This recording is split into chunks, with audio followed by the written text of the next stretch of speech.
चलिए, तो हमने कल आपको बताया था ग्रामर संबंधी। What is grammar? जो हमने इसको परिभाषित करते हुए बताया था कि ग्रामर केवल करेक्ट राइट और करेक्ट स्पीक की ही बात नहीं रहता है, उसमें रूल और रेगुलेशन की भी बात है।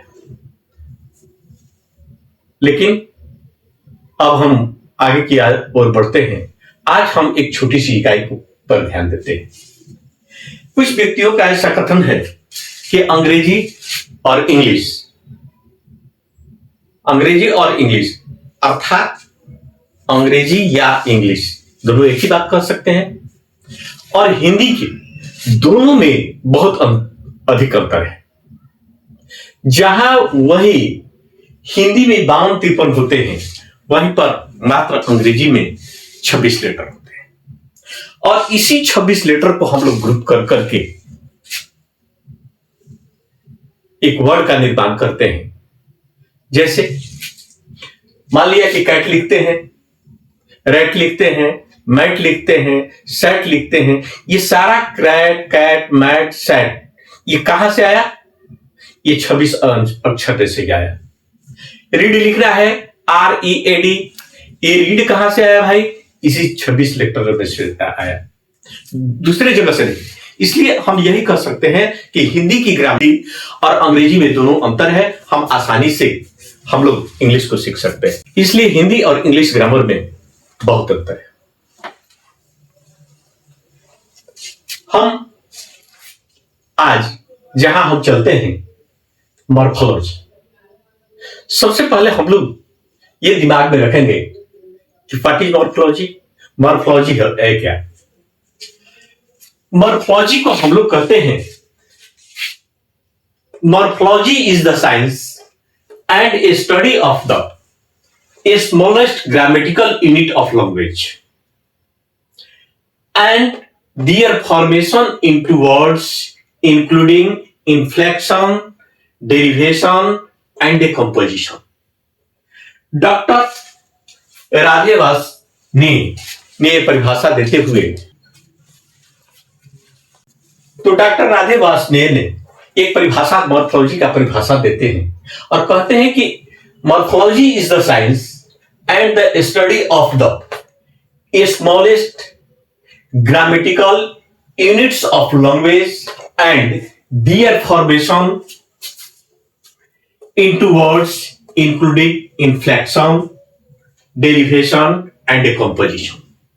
अर्थात इस बात को हम कह सकते हैं कि शब्दों की रचना और उनकी रूपरेखा की जानकारी देने वाले सिस्टम को हम मॉर्फोलॉजी कहते हैं। ध्यान दीजिए, शब्द का अंग्रेजी में जिसको हम लोग वर्ड कहते हैं। तो शब्दों की रचना, आप शब्द की रचना करते हैं READ read, MAT mat, SAT sat, इस तरह की बात करते हैं। उसकी जो रूपरेखा की हमको जानकारी देता है, और इस पद्धति को, इस सिस्टम को ही हम मॉर्फोलॉजी कहते हैं। दूसरे हम शब्द में कहते हैं कि शब्दों की आंतरिक संरचना को मॉर्फोलॉजी कहते हैं।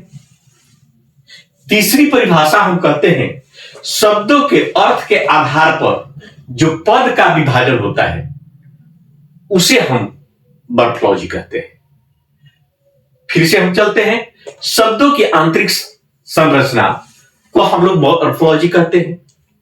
दूसरा कहते हैं कि शब्दों के अर्थ के आधार पर जिस पद का विभाजन होता है उसे हम मॉर्फोलॉजी कहते हैं। जैसे हमने देखा ऑनेस्ट क्या है? ये ऑनेस्ट जो है, ये 26 लेटर देखिए, HONEST, ऑनेस्ट। अब ऑनेस्ट का मतलब क्या होता है? सब लोग जानता है कि ऑनेस्ट माने ईमानदार होता है। और इसमें एक छोटी सी हम शब्द लगा दिए इसके पहले, जिसका हम लोग कहते हैं डीज। तो DIS जोड़ दिया और उसके बाद ऑनेस्ट लिख दिया। अब देखिए ये डीज ऑनेस्ट हो गया। इसको हम लोग कहें डिसऑनेस्ट। तो एकमात्र शब्द की संरचना कर देते हैं, इसमें हम लोग जोड़ देते हैं, तो ये क्या होता है, ये डिसऑनेस्ट हो गया, जिसका अर्थ ही बदल गया। यहां ऑनेस्ट का मतलब ईमानदार हो गया और इसमें डिस केवल जोड़ दिए तो डिसऑनेस्ट होगा। ये किसकी कमाल है? ये कमाल जो है मॉर्फोलॉजी का है, क्योंकि यही आंतरिक संरचना का जो निर्माण करता है, जिसको हम लोग कहते हैं आंतरिक संरचना को ही हम लोग मॉर्फोलॉजी कहते हैं। अर्थात ये यह बात को कहे कि शब्द के आधार पर जो पद का विभाजन होता है उसे हम मॉर्फोलॉजी कहते हैं। अब इस पद का आप खुशी से विभाजन कर सकते हैं। दूसरा हैप्पी, हैप्पी मतलब खुश होता है, और इसमें एकमात्र शब्द को आपने जोड़ दिया अनहैप्पी, तो अन प्लस हैप्पी बराबर अनहैप्पी, इसका अर्थ नाखुश हो गया। लीगल कानूनी, और इसमें आईएल लगा दिए इलीगल गैर कानूनी, नॉन माने जानकारी, और इसमें अन लगा दिए अननोन अर्थात जिसके बारे में जानकारी नहीं। तो हमने यही बात को देखा कि केवल थोड़ा सा शब्द में हमने परिवर्तन डाल दिया, शब्द उसके साथ हमने जोड़ दिया, और जोड़ने के बाद एक नए शब्द का निर्माण कर दिया। इसे हम ये मॉर्फोलॉजी कहते हैं, क्योंकि इसकी परिभाषा को ही हम लोग कहते हैं कि आंतरिक संरचना को ही मॉर्फोलॉजी कहते हैं। अर्थात हम शब्दों के अर्थ के आधार पर जिस पद का विभाजन कर सकते हैं उसको हम लोग मॉर्फोलॉजी कर सकते हैं। जैसे मान लिया कि D I S H O N E S T, अब इस सारे चीज का हम लोग क्या कर दिए, विभाजित करती है, अलग करती है। तो इस विभाजन को पद को भी हम लोग मॉर्फोलॉजी कहते हैं। इसलिए यही बात को कर सकते हैं कि मॉर्फोलॉजी इज ए डिविजेबल है। अब हमने देखा मॉर्फोलॉजी के बारे में कि शब्दों के आंतरिक संरचना को ही मॉर्फोलॉजी कहते हैं। मॉर्फोलॉजी में हमने देखा भाई कि डी प्लस ऑनेस्ट डिसऑनेस्ट कर दिए, अन प्लस हैप्पी अनहैप्पी कर दिए, अन प्लस नॉन अननॉन कर दिए। ये सारी जो है हमारा मॉर्फोलॉजी है, क्योंकि हम उसको डिविजिबल है, वो उसको तोड़ सकते हैं, विभाजित कर सकते हैं। लेकिन वही मॉर्फोलॉजी के साथ साथ एक मॉर्फेम शब्द का होता है, जिस मॉर्फेम का हम परिभाषा देते हैं, a morpheme is the minimal a meaningful units of a language. अर्थात अर्थ के आधार पर अविभाज्य पद को मॉर्फेम कहते हैं। मॉर्फेम वह शब्द है जिसका हम लोग कभी विभाजित नहीं कर सकते हैं। मॉर्फोलॉजी को तो हमने विभाजित कर दिया, लेकिन मॉर्फेम को कभी हम विभाजित नहीं कर सकते। इसलिए मॉर्फेम वह शब्दांश है जिसका स्वतंत्र रूप से कोई अर्थ नहीं होता है। जैसे उदाहरण हम दे रहे हैं, मान लिया गो, गो को विभाज्य करेंगे तो हम लोग तो जी प्लस ओ बराबर गो हो गया, जी प्लस गो बराबर गो हो गया। अब इसमें तो गो का अर्थ क्या हुआ, जाना, गो का अर्थ जाना हुआ। लेकिन यही में एक शब्द हम लोग जोड़ दें, ए प्लस जी प्लस ओ, अब इसका अर्थ हुआ एगो।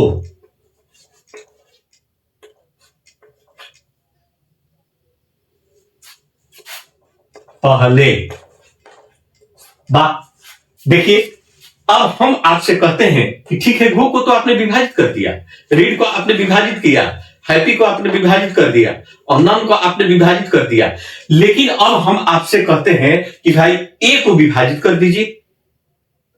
तो हमको लगता है कि आप सीधे उत्तर दीजिएंगे और देंगे कि ए का तो शर्त हम विभाजित नहीं कर सकते, क्योंकि स्मॉलेस्ट यूनिट है, ये लेटर है और it can not be divided. ये बांटा ही नहीं जा सकता है, लेकिन यही किसी शब्द के साथ मिल करके और एक नए शब्द का ही निर्माण कर देता है, और वह नए शब्द के निर्माण करने पर उसका सीधे अर्थ में भी परिवर्तन कर देते हैं। इसी को हम लोग मॉर्फोलॉजी की श्रेणी में हम लोग रखते हैं।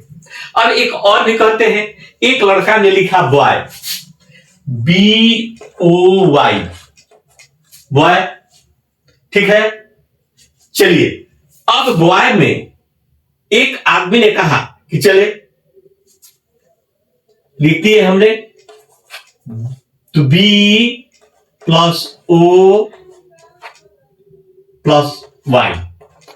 चलिए, बॉय को हमने बांट दिया, 3 में बांट दिया, B + O + Y, बॉय हो गया। अब इसमें एक और हम सेंटेंस को जोड़ देते हैं एस, जिसका अर्थ हुआ बॉयज। अब हम लिखते हैं इसको बॉयज, क्या जोड़े, केवल मात्र एस जोड़ दिए। बॉय, बॉय का तो अर्थ होता है बॉय में लड़का। चलिए, लेकिन एक शब्द एस का अगर आपसे पूछते हैं कि भाई एस का अर्थ आप बता दीजिए, तो आप कहिएगा कि सर इसके हम क्या अर्थ बताएं। जिस प्रकार से हमने ए का अर्थ नहीं बता सकते हैं, तो इसका क्या हम अर्थ बताएं, आप नहीं बताएंगे, क्योंकि उसको या तो आपको जानकारी नहीं है या डिक्शनरी में उस तरह की मीनिंग नहीं दिखाई पड़ रहा है। लेकिन यही एक के बॉय के साथ हमने एस लगा दिया, अब आप आसानी से इसको अर्थ को बता देंगे और ये बात को कहेंगे कि बॉयज माने लड़के, बॉय माने लड़का, एक लड़का सिंगुलर हो गया, और इसमें एस लगा दिए तो बॉयज हुआ, तो इसका अर्थ हो गया लड़के। बताइए, यहां बॉय शब्द हमने जब कहा तो कहा कि एक ही लड़का है, लेकिन जैसे ही एस लगा दिए तो कह दिए कि बॉयज, लड़के, बहुत सारे लड़के हो गए। तो यही बात को कहते हैं कि मॉर्फेम तो जो है अनडिवाइडेबल है, इसको डिवाइड नहीं किया जा सकता है, लेकिन यही जो है किसी चीज को जोड़कर बनाते हैं, एक नए शब्द का निर्माण हो जाता है, और उसको हम इसको कहेंगे, ये हमारा ये छोटी सी जो है ये हुआ, ये मॉर्फेम हुआ, और ये पूरी जो आंतरिक संरचना जो बन गया, इसको हम लोग मॉर्फोलॉजी कहते हैं। इसलिए हम यही बात को जानकारी हुआ या समझे कि उसको आंतरिक संरचना कहते हैं वह, और इसको कहते हैं यह स्वतंत्र रूप से इसका कोई भी अर्थ नहीं होता है, लेकिन यह मिलकर एक नए अर्थ का जन्म देता है, इसी को हम लोग। अब हम मॉर्फेम को 2 भाग में बांटते हैं। एक का नाम है बेस, बेस रूट, और दूसरे को हम लोग बांटते हैं एफिक्स में। यह हमारा एफिक्स के को हम लोग 3 भाग में बांटते हैं, प्रीफिक्स, इनफिक्स और सफिक्स में बांटते हैं। सफिक्स को हम लोग 3 भाग में बांटते हैं, डेरिवेशनल, इन्फ्लेक्शनल और बॉन्ड बेस। डेरिवेशनल को हम लोग 2 भाग में बांटते हैं, क्लास मेंटेनिंग और क्लास चेंजिंग। ये हमारे मॉर्फेम के हैं। हम कल आपके क्लास में base root, affix, prefix, infix, suffix, derivational, inflectional, bound base, class maintaining और क्लास चेंजेस के बारे में विशेष करके बताएंगे। हमारा आपसे यही निवेदन है कि आप हमारे चैनल को देखें, सब्सक्राइब करें, शेयर करें, इससे लाभ उठाएं। यही हमारा निवेदन है। आशा ही नहीं पूर्ण विश्वास है कि हम इस ग्रामर को 0 लेवल से आरंभ कर रहे हैं और आपके हायर लेवल, एक कॉम्पिटिटिव लेवल तक आपको पहुंचाने का प्रयास करेंगे। इसी के साथ आज हम यहीं पर विराम देते हैं।